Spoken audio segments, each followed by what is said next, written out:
KPMG launched its annual Global CEO Outlook, and this time around, it's included a South African viewpoint. The report has revealed that the next 3 years will be a time of unprecedented change and significance for businesses around the world, but growth will be moderate. Makgotso Letsitsi, the executive partner and head of advisory at KPMG South Africa, joins us now to unpack that. Thank you so much, Makgotso, for your time today. So what sort of questions were you asking CEOs?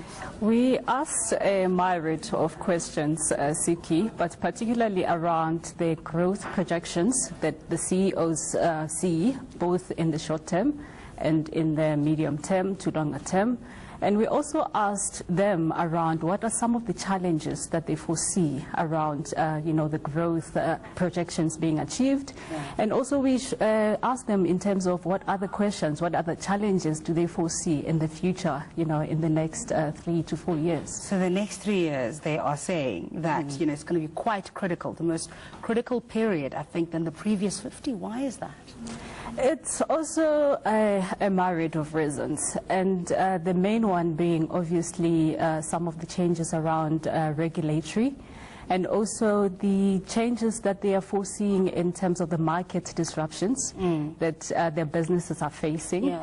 There's also the geopolitical factors, the global economic factors that are impacting the South African economy, and also the fact that the market is moving at such a fast pace that they foreseeing that they're not able to keep up with the change, with the rate of change. That's interesting, because one of the things that also came out was around the concerns that they're not empowering millennials enough, yes. Who are in a position to actually handle some of the disruption that's going to be coming over the next few years. That is so true, and also particularly if you look at the profile of the millennials, it's all around technology, embracing digitization.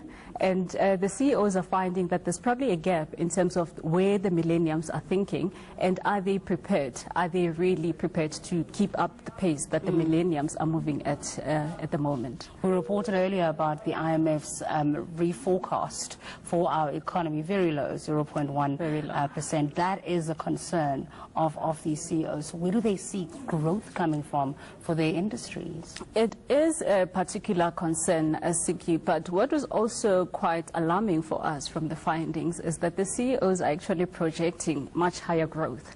They've got much positive outlook in terms of their own organizations, their own industries in which they operate, the country as a whole, and also just globally, though the growth that they are projecting is much moderate. It's not to the same level as what we've seen earlier in your incept around what the IMF has revised the growth projections to be, but the growth is still being projected to be much more positive. I was fascinated that loyalty of customers featured so highly amongst their concerns, like what, 64%? Where do they think we're going to run to? That is so true, Siki. If you look at the power of the consumer currently, you are faced with a consumer who's much more informed and unfortunately much more demanding. And votes with their feet. And also the advent of technology, social media, places the organizations in such a very difficult position, because the consumers have got now a much better informed view, and they're perceiving themselves as having much more choice. So it's really a challenge for the companies to say, how do we keep the consumers, and how do we make sure that we continue to invent the products and services that are very much relevant to the consumer? Because the other angle, which brings about the whole issue of customer loyalty, is the rate at which technology and innovation is happening. That companies are feeling threatened, that competition is moving at a much faster pace than they are. That the threat of new entrants, particularly with the whole digitization and technology advancement, that the threat of new entrants is actually posing that threat that there will be new products and services that are more appealing to their customers. So it's really a challenge for them. I hope they put that positive energy and that outlook into practice. Thanks so much for your time today. Makgotso Letsitsi is the executive partner and head of advisory at KPMG South Africa. Africa.